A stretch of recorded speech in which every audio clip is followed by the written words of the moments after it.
I spy with my little eye something beginning with D. We're on a move day with Paul and a military spec drone.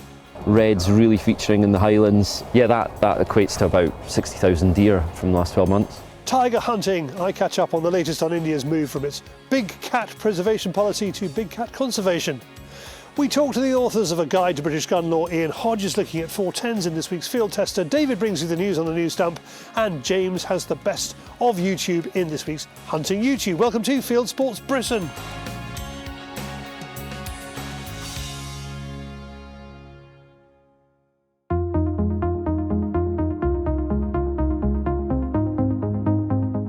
No matter what the headlines say, no one knows how many deer there are in the UK. Because of that, reds in particular are now weaponised, used by governments and organisations as a tool to challenge deer managers and landowners. Got a bit of speed. It's like a Ferrari. However, there's new technology throwing light on the issue, and no one can deny the quality of the data. Wow. Nice buck that is. I think that's why we've found a big surge in this, is that the data's independent, unbiased, and it shows a minimum population present on that given bit of land. Okay.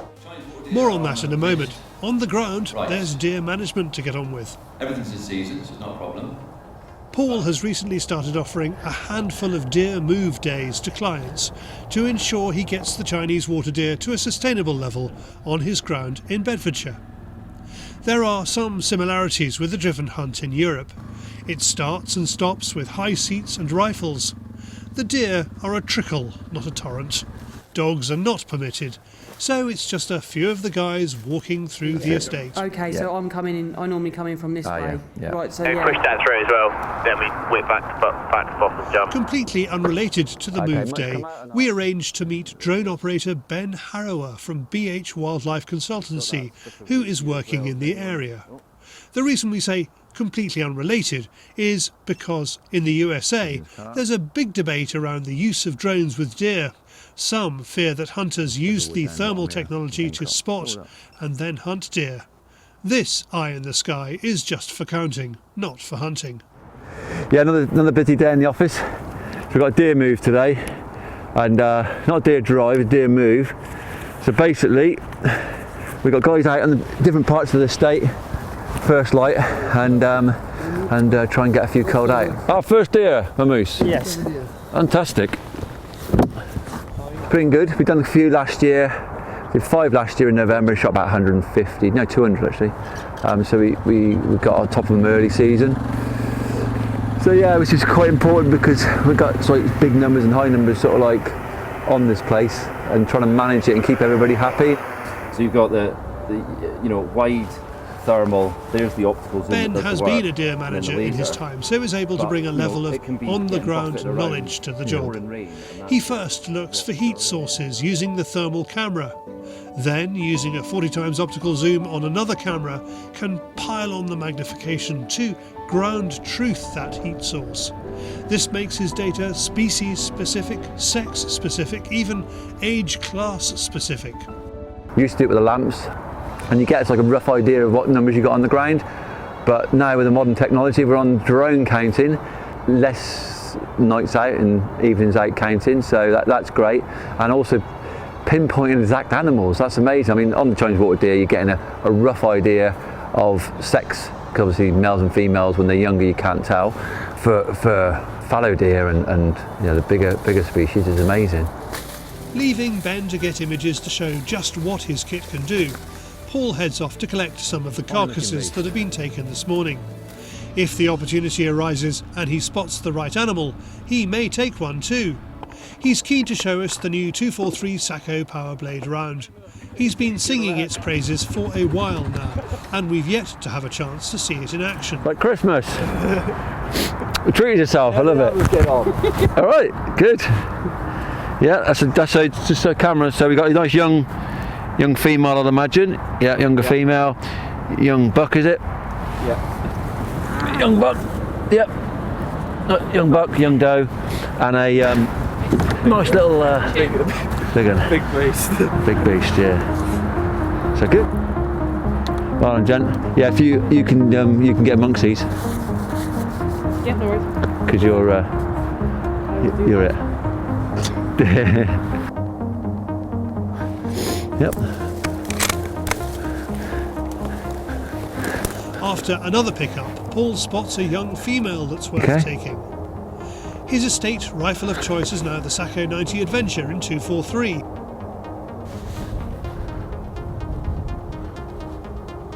Okay.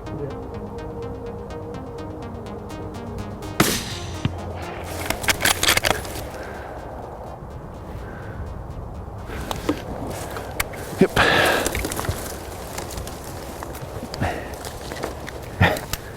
Unorthodox arrest. Good stuff. They're jumpy today. Yeah, it's quite funny because I don't know whether it's from animals learning from last year and the pressure of culling them, but this is our third cull day now, or move day, and they're going back in to cover a lot more. They're not deer lay out in the fields, not groups out in the fields.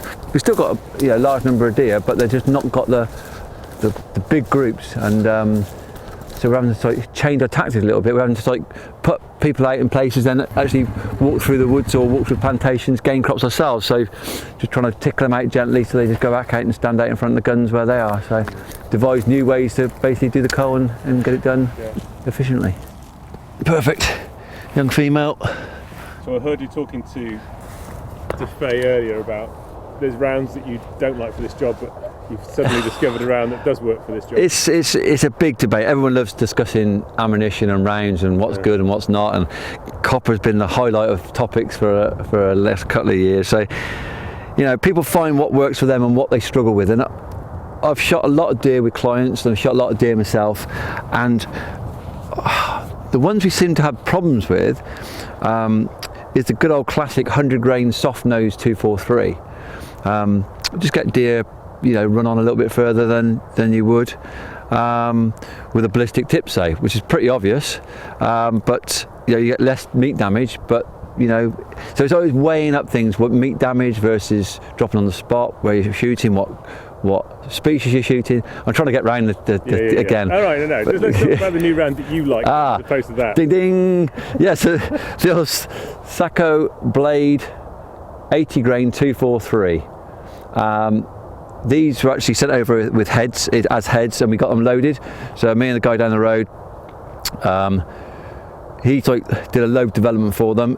He had to push them quite hot to get them deer legal, but they are fantastic. I mean, so far I've shot a lot of stuff with them. I've shot stuff in the neck with them, I've shot stuff in the heart with them, I shot fallow with them, I shot roe with them, Chinese and muntjac, and so far I'm really pleased. It's put my faith back in, and it might have saved the 243 in my mind, because obviously the 243 was a big in debate about going on to copper and getting it deer legal, but yeah, I'm chuffed. I'm using this a lot. For vermin shooting as well. So yeah. Before he heads off, Ben shows us some of the data he's gathered locally and nationally. All the deer species are represented by different colours. You've been busy, Ben. Yeah, this is the last 12 months of sort of UK coverage, so it's about 600,000 hectares we've done over the 6 species, all colour coordinated, so you can see the sort of themes. The fallow muntjac, mainly in the central south of England, row throughout, reds really featuring in the Highlands, Sika coming in, and then there's pockets of different species elsewhere, but yeah, that equates to about 60,000 deer from the last 12 months. Ben is independent and works for lots of different clients on both sides of the deer management debate. There is hope his work can increase the accuracy of deer population counting and reduce tensions. When we do areas of potential contention where people dispute or argue over numbers, we encourage those parties to come out while we're actually doing the survey so they can see it, see what coverage we've got. It really helps, because when that then goes to their next meeting and they've all got a map and they've all bought into the process, typically we found it diffuses a lot of tensions.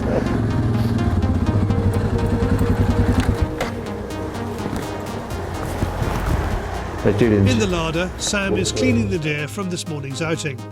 They were looking to take around 20 animals. Paul is confident he knows the amount of deer on the ground, but if there were any doubt, the new technology is here to back it up. For more information about drone survey work, go to bhwildlifeconsultancy.com, and to find out more about the Powerhead Blade rounds and the Sacco 90 range, go to sacco.global. Thanks, Paul, and all who took part in that. Now, in this week's Fieldsports Extra, we have a boar trap in the rain, an Indian who wants to bring back tiger hunting, and a Grub Street news hack. I suppose being a journalist, you get used to being dropped in the deep end, don't you? Plus, we gave away a box of gin from the Wrecking Coast Distillery, and we're giving away a £250, in money not weight, Yeti Cool Box. Easiest way to win is to join the Fieldsports Nation, and we'll send you a goodie box. Plus, we've the last of 5 Jack Pike rucksacks for the first 5 new members to sign up. Link below. Next, from deer to dear oh dear, it's David on the Fieldsports Channel News Stump.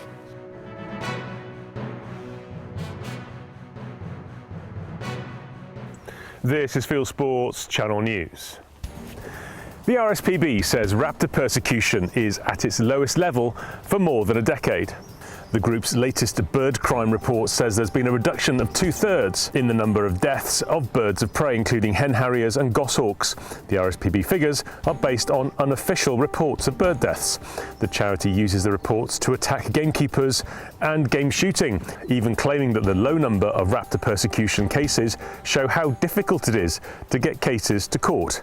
Official figures show raptor persecution convictions at an all-time low, with just 2 in 2022.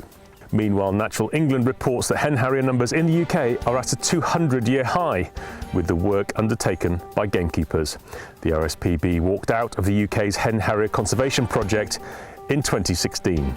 It's unfortunate that some aspects of the media focused on the negative regarding the RSPB bird crime report, rather than looking at the bigger picture. To be very clear, BASC has an absolute zero tolerance stance on any form of raptor persecution, and we would expel any member that's been committed of the crime. We have done in the past and we will do in the future. Having said that, it is positive news to see that raptor persecution cases have actually reduced in the recent report. And if you combine that with a broader look at raptor conservation, you can see that raptors across the country are in good health. Staying with the RSPB, and it's putting a report of a missing golden eagle at the heart of its campaign against gamekeepers. Part of the Scotland Golden Eagle project, the bird's tracker stopped working last month, leading the RSPB to conclude that a gamekeeper must have trapped, shot or poisoned it. The bird group's cheerleaders at the BBC and Channel 4 enthusiastically picked up the story. What they failed to highlight is that Scotland's gamekeepers are helping to search for the missing bird, and that gamekeeper managed estates donated 23 of the 28 eaglets, which form part of the breeding initiative. Local councils in the south of England have united in criticising polluting water companies. 24 councils across the southeast have formed a stakeholder group to petition DEFRA to hold water companies to account. They're demanding more investment from water company profits to reduce pollution and support infrastructure. You can go pigeon shooting in England for at least the next 2 years. General shooting licences of wild birds for pest control in England will remain unchanged until at least 2026. The 3 main general licences, including carrion crows, magpies and wood pigeons, will renew in January 2024. DEFRA has learned its lesson from the 2019 debacle when Natural England caved into wild justice and banned all pest bird shooting without thinking through the consequences, then repealed the ban shortly afterwards. One of Britain's top shooting grounds is up for sale. The Alston complex in Nottinghamshire is on the market for £1.5 million. It's 53 acres and includes clay pigeon shooting stands and air rifle range, simulated game and a grouse butt. A Game and Wildlife Conservation Trust gun raffle has raised nearly £50,000 to help fund its work. The handmade Beretta SL3, priced at £22,000, raised £48,000 towards funding scientific research projects at the Trust. Winner is Jack Mann, who was presented with his prize at an event in London. Professional deer managers are concerned that new laws in Scotland are compromising animal welfare. The Hunting with Dogs bill prevents game managers from allowing dogs to enter certain ground and follow best practice to deal with injured animals. The Scottish Gamekeepers Association say it's had several calls from keepers who are concerned they are allowing animals to cruelly suffer or die because they're not allowed to follow them. Shooters in France will soon be able to buy ammunition alongside their galloirs. A change in French law means it will now be possible for hunters to buy Category C ammunition in tabacs. That includes shotgun shells, smoothbore cartridges and carbine ammunition. Tabac owners will have to undergo a 2-day training course before they're allowed to sell it. And finally, he may be Marmite on Brexit, but the cast of I'm a Celebrity, Get Me Out of Here appreciate Nigel Farage's game cooking skills. The politician and GB News presenter has wowed his fellow campmates in the popular TV show with his expertise in preparing game. Usually celebrities express horror at the challenge of plucking and drawing game in feather. Nigel took control of the bird carcasses, saying he'd done this thousands of times during the shooting season. Meanwhile, BBC TV presenter Chris Packham has written a letter to ITV presenters Ant and Dec, criticising them for using wildlife for challenges in the show. In a tweet, Packham says he's run out of patience. You are now up to date with Fieldsports Channel News. Stalking the stories, fishing for facts.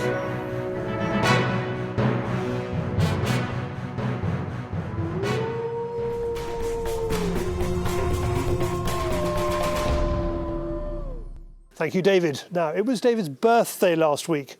What present can you give him? He says what he'd really like is a like and a subscribe below this film. Please can you oblige? Thank you. Now, earlier in the year, I went to India to help introduce a topic that went down like mothballs at a Jain festival. Let's jump on elephants and start hunting tigers again. This is what tiger hunting in India used to look like. This is what India says it doesn't want to go back to. You can watch our full film about the late Prince Philip shooting tigers during this hunt in the link below. The problem India faces is the huge number of its citizens killed every year by a burgeoning population of tigers, leopards and bears.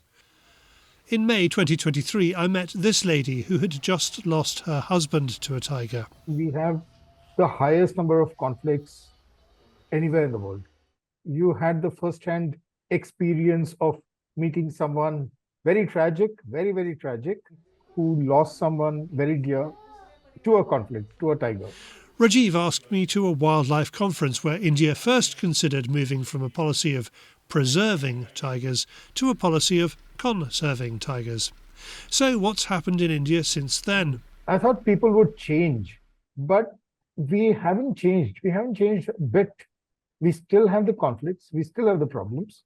The problems don't go away. The problems keep coming back. We are living in this post-human era where we have this necropolitics taking over, where who will live and who will die.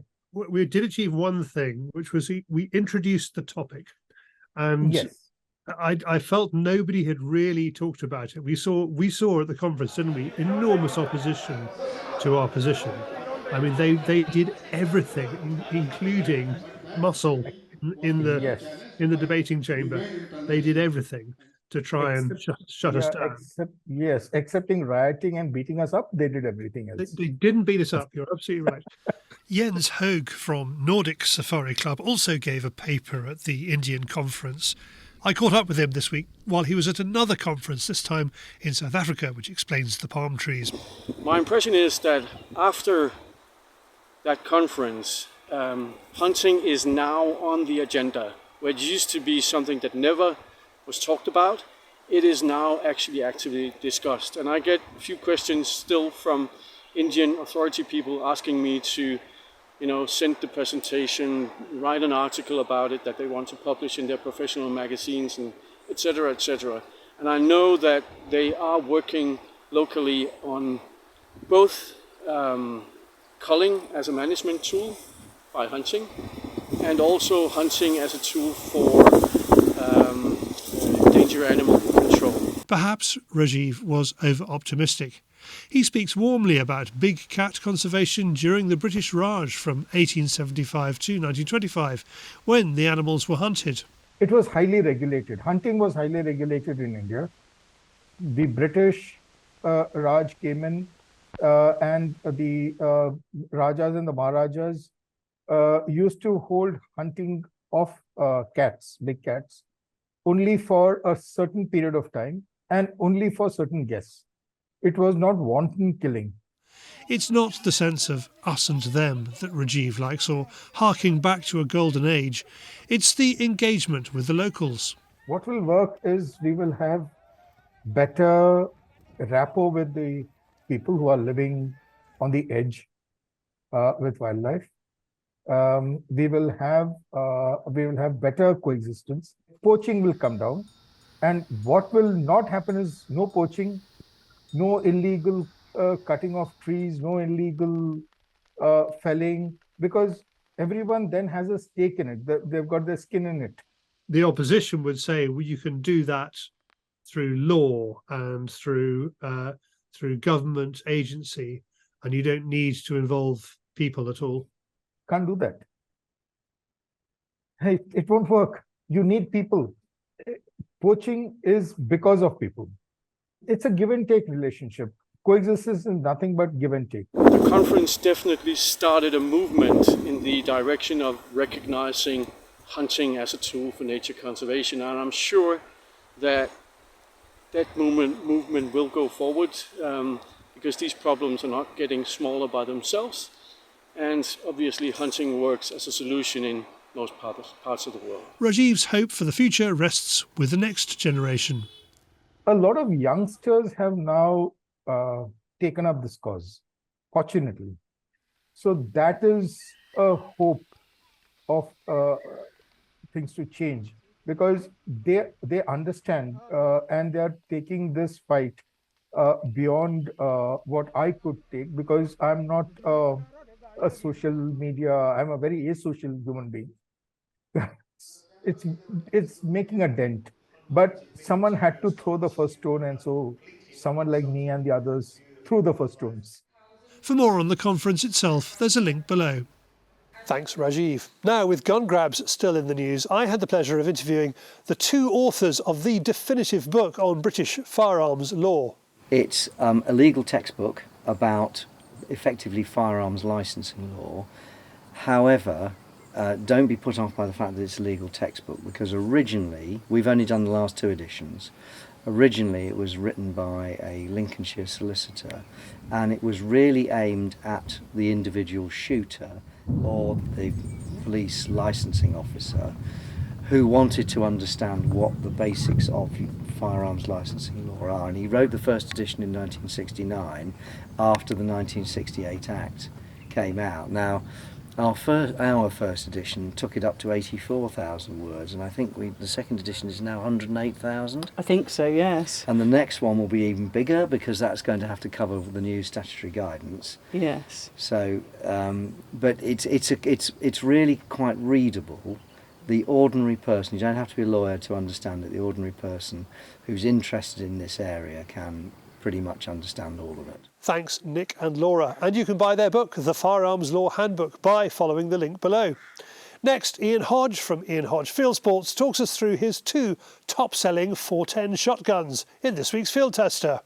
You have a deserving teenager who needs a 410 shotgun. At his shop in Cornwall, Ian Hodge says what the discerning young shot is getting these days. And I think there's not many people that didn't start shooting with a 410 once they moved on to a shotgun. We've got two here which are made for the youngster junior shooter. My first 410 was my great-grandfather's, which was so off the face it was unbelievable, and even for a 410 it would kick like a mule because it was so old and ancient. I've still got it, but I wouldn't shoot it. I think whether parents now are thinking I want something safe more than cheap, so they're going for something that they know is good and improved and so on. That is a lovely little gun there.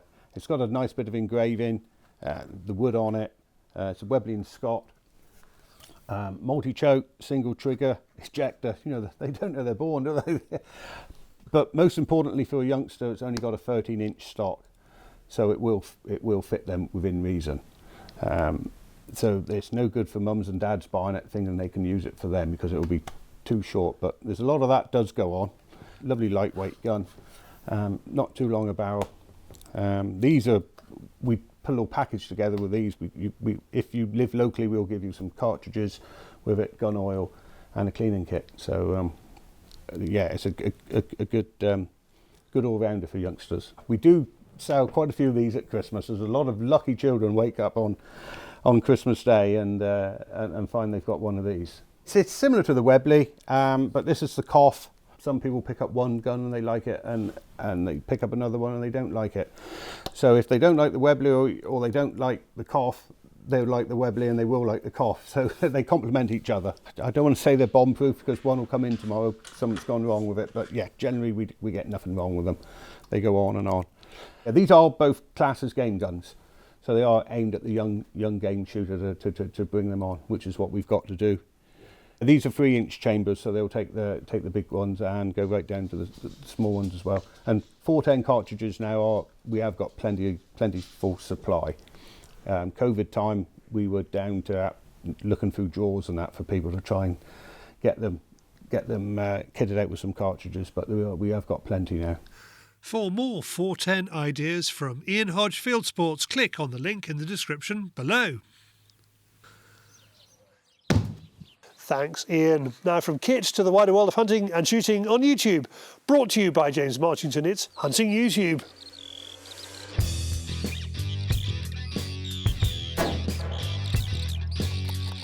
This is Hunting YouTube, which aims to show the wonderful variety of hunting and shooting videos that YouTube has to offer from around the world. Let's start this week with feral pigs and boar. Here's a gritty film from the Clark boys in New Zealand, in memory of their pig hunting dog Honey, who died recently. It's a roundup of some of their most memorable hunts with Honey over the years. Next to France, in a very different type of hunt for wild boar. Filiu is on an organised driven hunt and shoots 5, including an exciting triple with some nifty reloading as one sounder runs past. Over to the States for yet another way of hunting pigs. Ryan from It's a Wildlife is waiting in a hide with a bow and takes the biggest boar he's ever shot. More archery hunting with Samong Outdoors, who teams up with his friend Nate for a 5-day elk hunt, camping in some unfamiliar ground in the mountains of Montana. Here's a new one from Duck Commander, going back to their roots and following the inimitable Uncle Sion family out on opening morning of the new duck season. Back to the UK, and Jonathan McGee is shooting some stunning high pheasants at Ashlack Hall near Coniston Water in the Lake District. All beautifully filmed and edited as you'd expect from Jonathan. Here's another lovely driven day, this one over at Ripley in North Yorkshire. Jack Pike ambassadors Dan Thor and Alex Jade are shooting pheasants and partridges with steel at Mount Garrett, and we get to hear the story of how Alex first got involved with field sports. Finally, a lovely feel-good film from the Australian Hunters Collective. Haroon Khan takes his young daughter out on her first hunt to get a feral goat for the freezer. Well, that's it for this week. I've put all these films into a playlist for you. Click on the eye symbol top right or check this film's description. If you have a YouTube film you'd like us to pop into the weekly top 8, email me the link, jamesm@fieldsportschannel.tv. And that's it for this week. If you haven't done so already, please whiz over to our website, fieldsportschannel.tv. You can click to like us there on Facebook and on Instagram. You can follow us on Twitter, subscribe to us on YouTube, pop your email address into our register page and we'll contact you about this show. Fieldsports Britain is at 7 p.m. UK time every Wednesday. And this has been Fieldsports Britain. Good hunting, good shooting, good fishing, and goodbye.